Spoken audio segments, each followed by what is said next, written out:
Bonjour les amis, je vais relever le défi d'un youtubeur d'une chaîne qui s'appelle Schlass qui demande de présenter les couteaux Laguiole de nos collections respectives.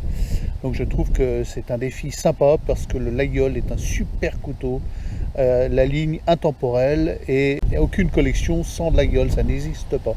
Donc je vais être bref, hein, ça ne sera pas une vidéo longue. Mon premier Laguiole, c'était un 11 cm.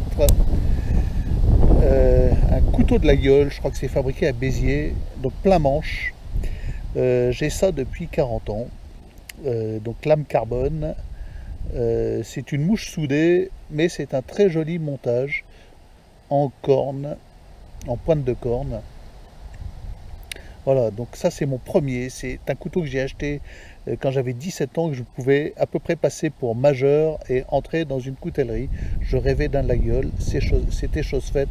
Et ce couteau a traîné dans mes poches des années durant. Je l'aime, voilà, énormément. Mon deuxième Laguiole, c'est un cadeau. C'est un Laglock de Robert David. Alors c'est du 440. C'est un couteau qui a plus de 30 ans, qui traîne depuis plus de 30 ans dans ma collection, qui est rouillé parce qu'il a navigué, il a fait le tour du monde à la voile. Donc c'est un couteau qui est fabriqué à Thiers, avec un manche en micarta. Ça c'est la matière, vous me donnerez ça en commentaire, qui remplace l'argent dans la coutellerie. C'est une matière assez précieuse. C'est un super couteau auquel je tiens énormément. Voilà, bon, c'est un Laguiole, c'était le Laglock, ça se fait plus du tout, c'est ce qui se faisait il y a 30 ans. Ensuite, qu'est-ce qu'il y a comme Laguiole? Encore un Robert David, voilà, c'est donc à Thiers. C'est un couteau qui est gravé à mon nom, donc c'est le couteau du capitaine. Le manche est en corne de buffle, c'est un 12 cm en acier 12C27, donc corne de buffle, hein. La mouche est forgée, donc elle appartient au ressort, c'est pas une pièce rapportée soudée par-dessus. Bon, double mitre en acier. Voilà, c'est un joli couteau de très très bonne facture, très bien fabriqué, très agréable à utiliser. Qu'est-ce qui vient après? Ah oui, donc un couteau que j'ai mis avec les Laguiole, c'est un Yatagan. C'est fabriqué à Thiers aussi. C'est un, on va dire, un gros Laguiole sans mouche. Je l'ai mis avec les Laguiole parce qu'il a la forme du Laguiole avec une lame un peu plus épaisse. Voilà, c'est un couteau très simple avec une lame carbone. Il faut frotter pour faire briller. Très agréable à utiliser au quotidien. Bon, c'est un peu gros, hein, c'est un couteau de 12 cm, mais comme il est plus épais, plus large, il est un peu plus lourd que le Laguiole classique. Qu'est-ce qu'il y a encore comme Laguiole dans ma besace?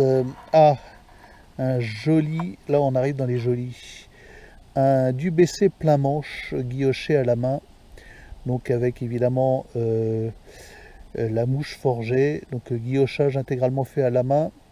C'est un double pièce, donc avec la cuisse de bergère en corne brune, corne blonde brune en fait, d'excellente qualité. Donc le guillochage intérieur aussi. Donc c'est un Dubuc. L'acier, bah, il n'est pas renseigné. Je pense que ça doit être un Sandvik 12C27. Voilà. Et c'est un couteau de 13 cm. Donc pour vous montrer la différence avec un 12 cm, voilà un 12, voilà un 13. Et celui-là c'est un 11. Voilà, trois tailles de Laguiole différents. Et pour terminer, un Laguiole qui est plutôt un Laguiole de collection, voilà, qu'on hésite à sortir. C'est un De Villers, donc double platine en laiton, intégralement gravé, guilloché à la main par David De Villers, avec un bois précieux, c'est du cassia. Donc c'est un bois qui vient des pays exotiques, du Siam. C'est un bois un peu comme le peuplier, un bois assez tendre. Voilà. Et donc on reconnaît la feuille d'acanthe des De Villers, le nom De Villers gravé à l'intérieur. Double platine, ça veut dire qu'il n'y a pas une platine dans les tombes, mais deux. Voilà, intégralement gravé à la main, vous voyez, De Villers à l'intérieur. Je ne sais pas si vous voyez à la caméra. Et évidemment, la mouche, on voit que c'est pas tout à fait la même facture que les autres. C'est ciselé à la main. Et voilà, c'est un couteau qu'on peut sortir dans les mariages pour impressionner. Mais je ne l'emmènerai pas en pique-nique et je ne l'emmènerai pas dans les gîtes de peur de me le faire chouraver. C'est une pièce de collection. Voilà. Donc ça c'est du laguiole français, tous ces couteaux. On va du moyenne gamme très bien monté qui après 40 ans ne présente aucun jeu avec une lame carbone au laguiole double platine guilloché gravé à la main. Voilà les amis pour la présentation de quelques laguioles.